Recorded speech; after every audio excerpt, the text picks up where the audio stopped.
and pleasing for me to welcome somebody from ScottishPower Renewables. I mean, you're a big player in the field, you really are, and I think it's important that we have input at these events from people like you, so I'm grateful you've agreed to speak. Thank you. Let me just try this again. Hang on to that for a second, please. I didn't like it.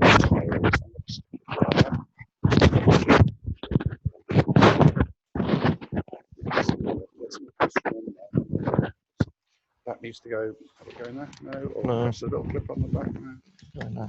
It might distort the sound. But we'll see. Yep. Okay. Brilliant. No Thank you. Good afternoon, ladies and gentlemen. Thank you for inviting me along. I can be a bit forthright, so I guess some of these views I'm going to say are Graham's views and not my current employer and not my future employer in about 2 months' time. So bear with me. And what I'd like to do is sort of go through where I've been, what's coming up in the renewable industry, and some of the problems I see as a developer with the eCMID. I think some of those were mentioned earlier on.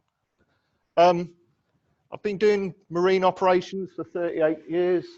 I work with a lot of young graduates from different areas of the world, and they seem to think this was the ship I sailed on last, when I say I was master of a cable ship last century. But I've got a lot of experience, so I'll just run you through. I won't bore you with my history. 8 years doing renewables. This is my first renewables device I installed. This is a wave device called the Fred Olsen Lifesaver. Quite a strange name for a device because actually on it it says danger of death when you go on board it. The way this device works, you put 3 clump weights on the seabed, and as the device bobs up and down, it generates power. Now, I put this into, or me and my team put this in when I worked for a different company to ScottishPower back in about 2012, and this device has just finished a year of trials off Hawaii. So if you were to ask me where I think the wave industry is going, I don't think it's gone very far very quickly. The next device I played around with, this is the Open Hydro EDF tidal device. This is one of 4 devices that's off the coast of Brittany in a place Pampole. And this device, they told me, to perform efficiently needs 7 knots of current, and a lot of the tidal devices need 7 knots of current. And I think this is still one of the largest devices out there. This is a 2 megawatt device. I think it's one of the few. I know EMEC has them on the trials base, but this actually has 17 kilometers of export cable going back to the beach. And on that cable, we put 120 concrete mattresses and an awful lot of grout bags just to stabilize it. So another thing, I'm perfectly for tidal devices. I think it's an excellent idea, but they're only 2 megawatts. And if you're trying to install these, there's different ways of installing them, but 7 knots of current, I don't think any ships really enjoy working in 7 knots of current. But so I guess tidal's just part there now, and it's still being developed, and I don't think from what I've seen in the last 8 years, I don't think we've really moved anywhere on that. This is one thing we have moved on with, though. This is sunny Belfast, and these are the Dogger Bank and 4-wind met masts. I think they're now called Seagreen and Sophia. So back in the day, developers, before they built a wind farm, had to prove it was windy. Makes sense, really. So the way we did it was we go out with either a jack-up vessel. In this case, we used the jack-up vessel. I think it was the Brave Tern. We tried to install 3 suction buckets. I think we got 2 in. And that's always a good lessons learned. Check the geotech data before you start trying to ram things into the seabed. But the idea was that this went onto a suction bucket, and then there was 110 meters of lattice structure on top, gathering weather data. And I think now, they generally go in for about 4 or 5 years. So we're just literally in the next couple of weeks removing the one we have on East Anglia 1, which is obviously a large, complicated operation. And when it goes wrong, this haunts me from my past. This is actually one of the piles that they tried to install for the East Anglia 1 met masts many moons ago. And the chalk mark is where the captain of the fishing vessel brought me alongside with my little laser inclinometer to work out what the angle of the pile was after it had gone wrong. which wasn't one of my best days out on a fishing boat, but that's where it can go wrong. So lots can go wrong, wind farm construction and also post-construction. So this is just what happens and what can go wrong. So we got smart. We came up with one of these floating LiDARs.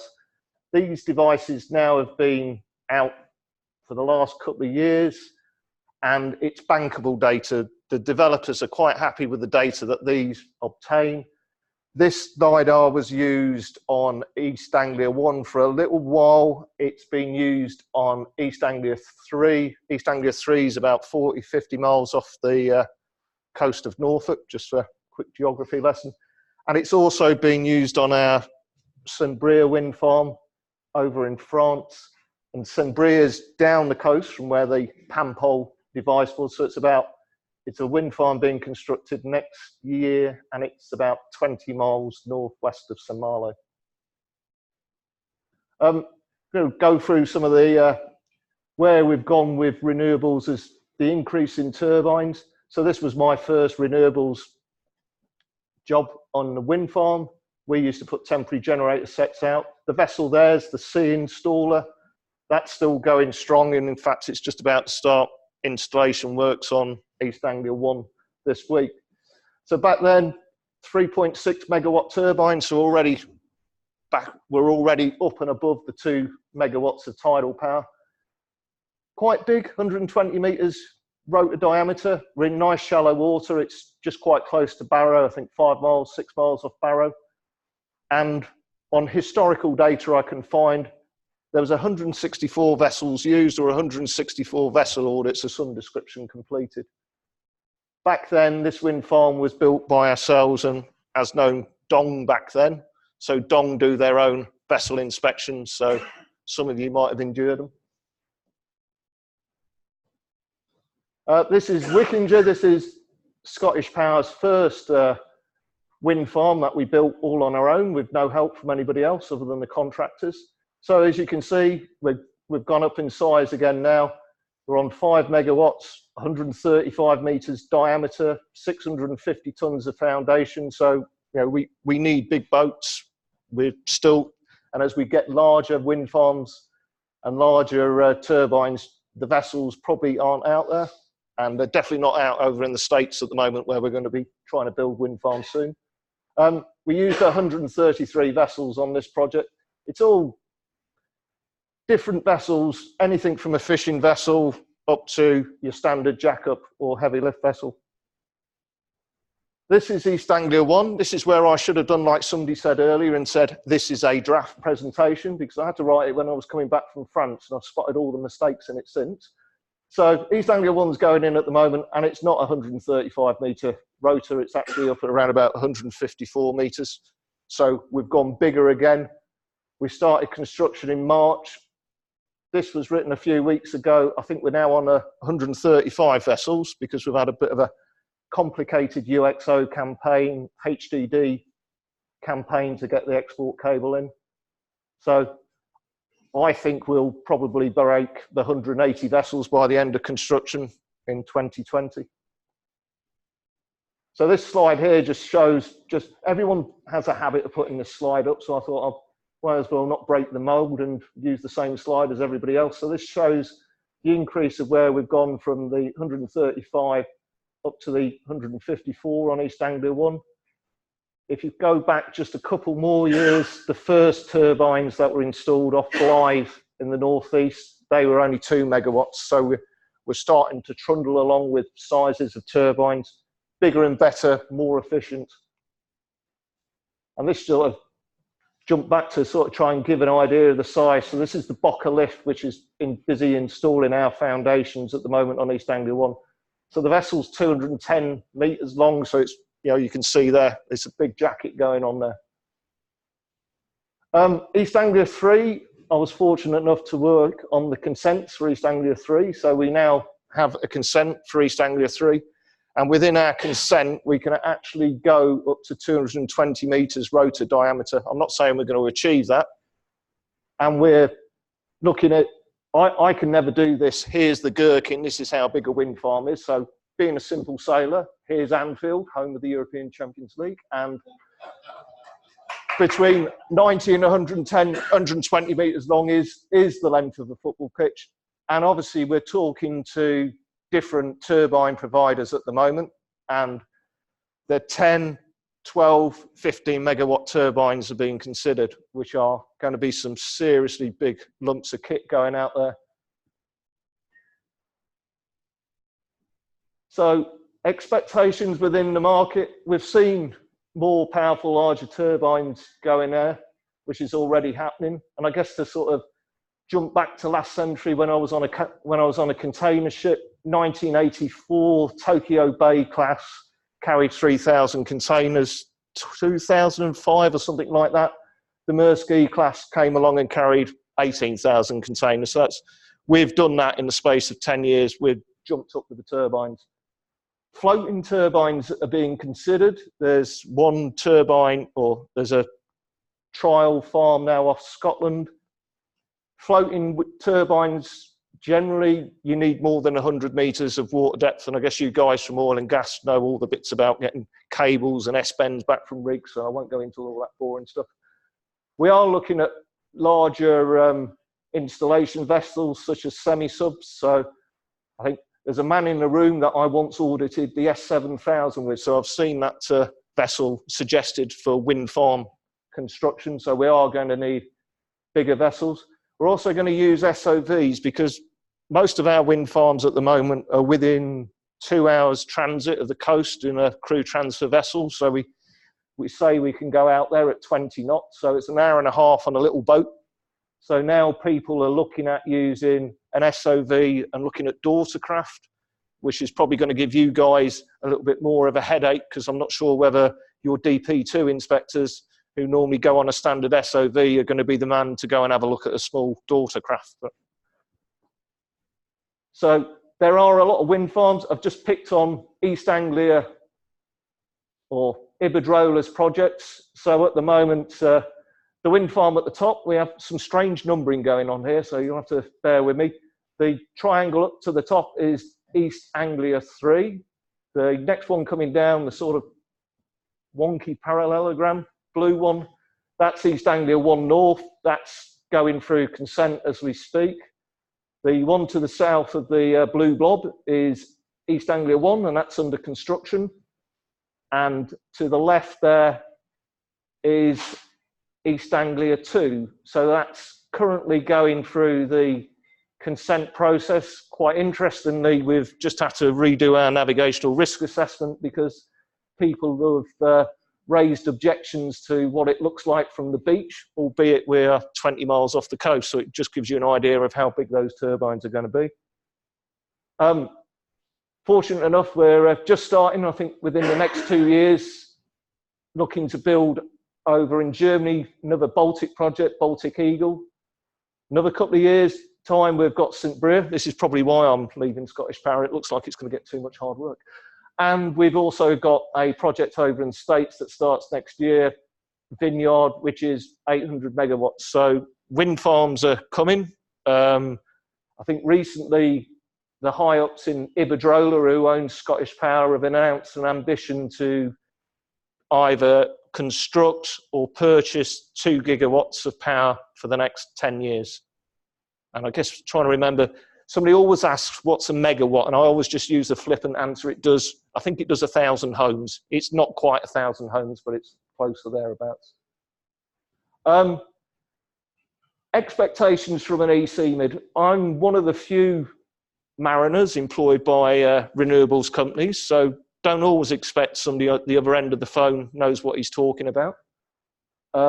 So this is what I expect from the eCMID.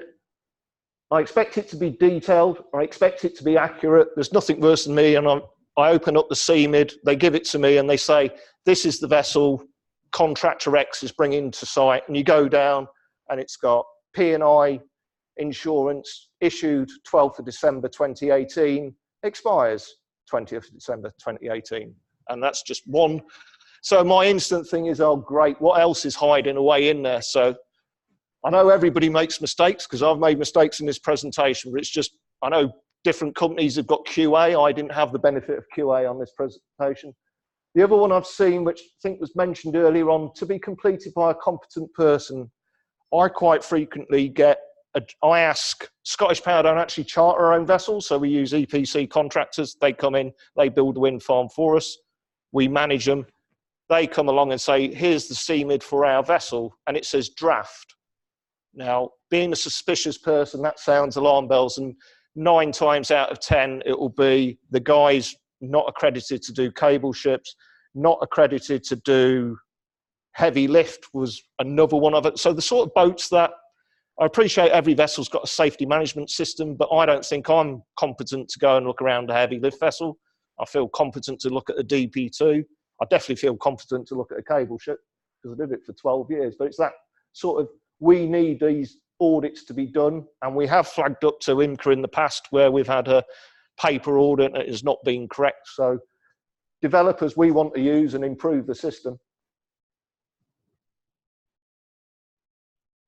This is Graham's wish list. So I think it was touched on. And I know, having spoken to Mark a few weeks ago, that he's looking into some of these. So the more detailed sections for vessels less than 500, where I could never believe that I'd see a multi-cap with a DP system, but that's out there, so it'd be good to capture. Scottish Power are members of G+, and G+ are trying to, they've introduced guidelines for vessels than less than 500 gross tons, and crew transfer vessels are one of our favourite vessels that we use. You can guarantee that most of the incidents we have are on a crew transfer vessel. So although G+ and IMCA sat together, right at the very back of the book is about a 70-item wish list for crew transfer vessels, and that's never really been captured. So I've developed, I'm assuming my colleagues at Alstead have got their own checklist. So I've developed out a checklist, and it's just that maybe at the front end where developers, I think 2020, they're looking at the small vessel guidelines, and I think the developers are going to be more insistent on what we require from CTV operators. I think we let them off ECDIS on the last version because it created a stir, but I think ECDIS will be coming in on the 2020 for crew transfer vessels. And you mentioned photographs. I love a photograph in a vessel audit, and my friend who's an IMCA auditor has told me that he's not allowed to put too many into the report, so it'd be good if you can put more photographs in. It's easier than standing up, picking the phone up and asking you 25 questions afterwards, because if I can see it, it makes it easier. And you've got to realise that you're my eyes and ears when you go on the boat and do the IMCA eCMID, and the marine warranty surveyor still misses stuff that you pick up. So it's good that you guys do your job. What's going to change, or what's going to speed up change with the industry? This is something I don't really like talking about. In the last 6 months, we have had 3 incidents on projects involving Scottish Power. The first one made the press quite well, and very fortunately now the guys involved are all back at work, so can't go into too much detail. The report's not out, the dog didn't bark, but basically one of our crew transfer vessels and a coaster had a collision. On East Anglia 1, we had a survey vessel, a lesion. This is where I can show off doing my navigational risk assessment stuff. A lesion is when it doesn't move. So it's not a typo for a change with my thing. And up on our West of Dudden wind farm, we had an SOV lesion with a monopole and a turbine quite recently.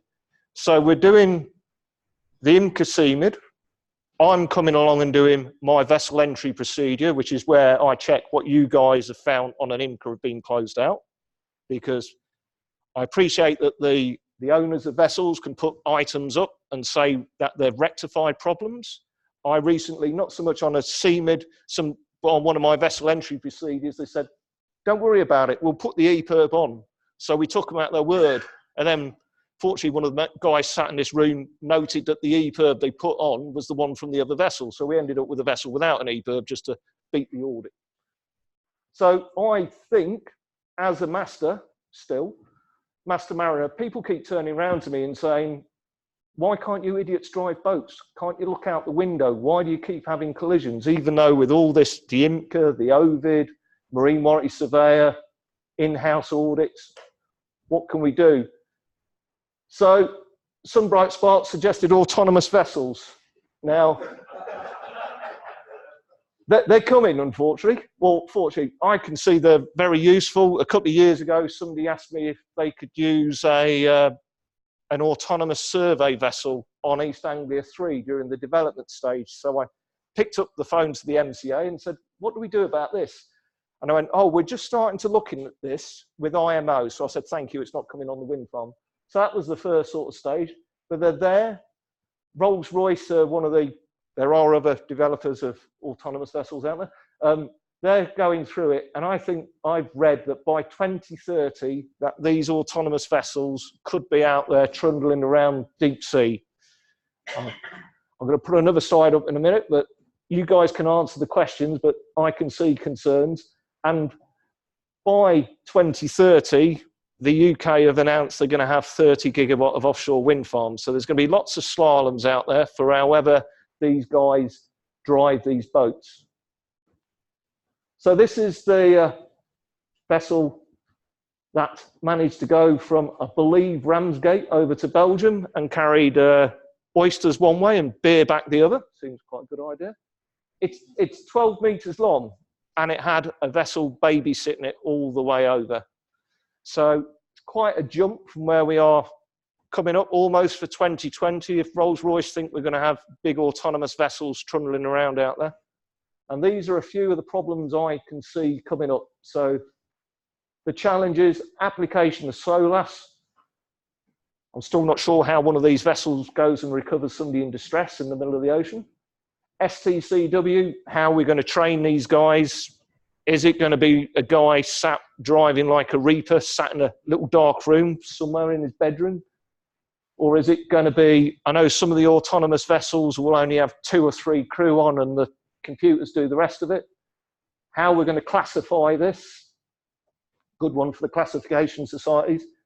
Access to vessels. In a previous life, I was a VTS watch manager. One of the banes of my life was making sure that mooring gangs, tugs and pilots all got onto the vessels coming into the port of Southampton. If you trundle your nice container ship across the Atlantic, I'm not sure how you're going to actually get on board and get it alongside at the other end. I guess that's another one somebody's going to think of. They'll probably fly them out with a drone or something. And one for you guys is vessel audits. I mean, how do we audit these vessels coming up? So, sorry, I don't know how I've done for time, almost out. So, ask away any questions. I haven't got to have half the answers to them. Whoops.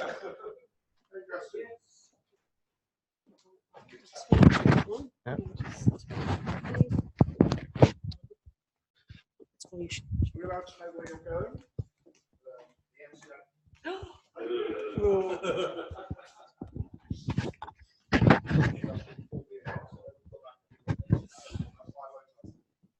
On your on the wind turbines, as the kilowatts get larger, so do the blade lengths or diameters. Has there been a push to see if they can do the same kilowatt with reduced length flukes on it? I'm not an engineer. I think they have. I'm sure they would have looked at it because it's a cost saving. And whatever they want in the industry at the moment, we're just trying to drive down costs. So I think they're going bigger. They're talking to an engineer the other day.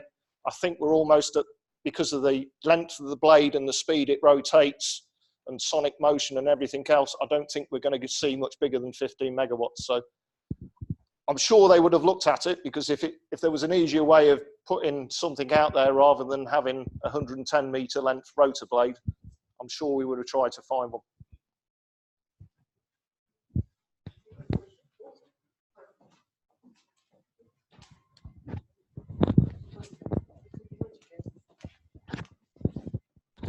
Hello. As these wind farms get further and further offshore, you was mentioning that you would probably have more of the like standby vessels, like they do for the rigs. So you'd have small daughter crafts coming off the vessels. Is there anything in place where IMCA would be able to have an inspector actually go out to these vessels, or would that all have to be onshore? And also, obviously, if you're doing small vessel inspections, you might have the accreditation to do the ribs or vessels up to 10 meters if they're going to be slightly larger for the crew transfers, but not the actual large mother vessel itself. I just wondered if there was anything looking to be in place for this.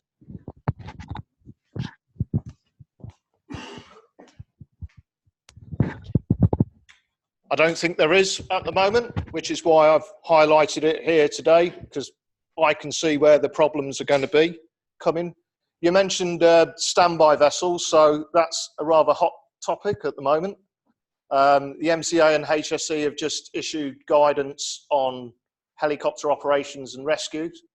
Currently, we're not like oil and gas. We don't need a standby vessel if we're using helicopters because we winch guys down onto the turbines. So that's under review at the moment, and that's been presented by MCA, HSE to the industry.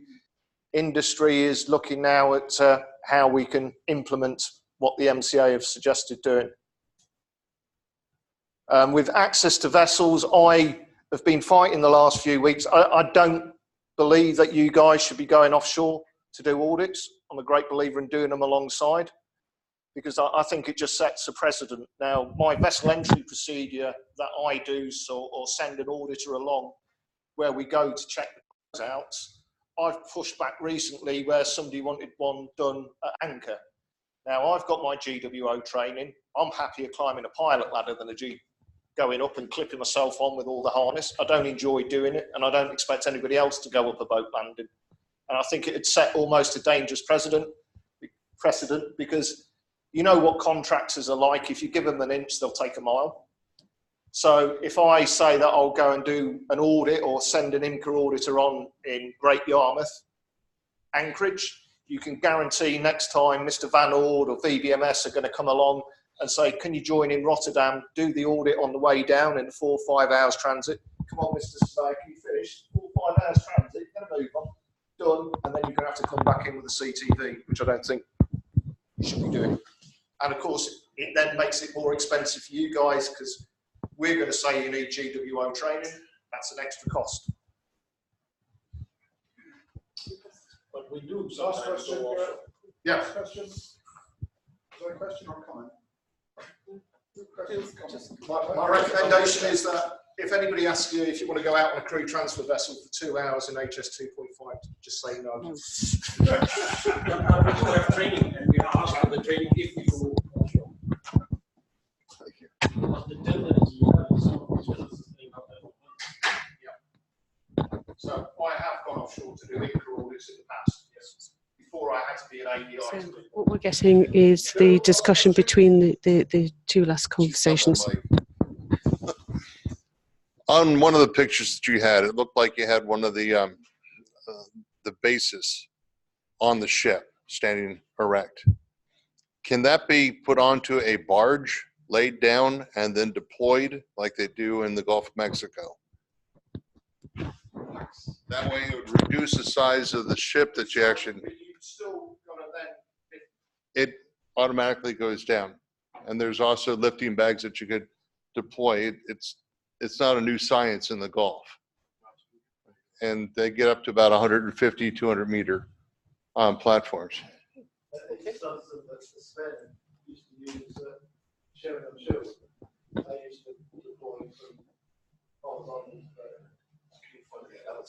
What's that? More like this gentleman was talking about skidding a jacket on the barge, put the span and then run the monopile in horizontally, and then use a pile grip, because the span is a hoist lift barge, heavy lift barge. So it would then put the gripper on and then lift. I was on it. We developed it for London Array. So yeah, I understand where the jacket skid comes from. My interpretation of it from offshore wind, probably more slightly problematic. And you still need the same number of vessels to position it, as opposed to lifting it, pin piling it. Yeah, a lot of them have to be pre-piled. So you're drilling and putting in with a template, so to skid it. If you're going to skid the jacket straight on and then pile it afterwards, because a lot of the jackets which were skidded are quite large. These are not nowhere near the size of what you would use in oil and gas. What they do with the bulb is each leg has a spike, if you will, that instead of having a base on the bottom, they have they've flattened the seabed where they were anticipating the landing. And then in the leg itself, they'll extend another post into the ground. So it's not going to move, it's not going to walk. I mean, it can be done, but it will come back to what levels of accuracy. The thing is doing it on a conventional wind farm, maybe 50 to 150 times in a slow area.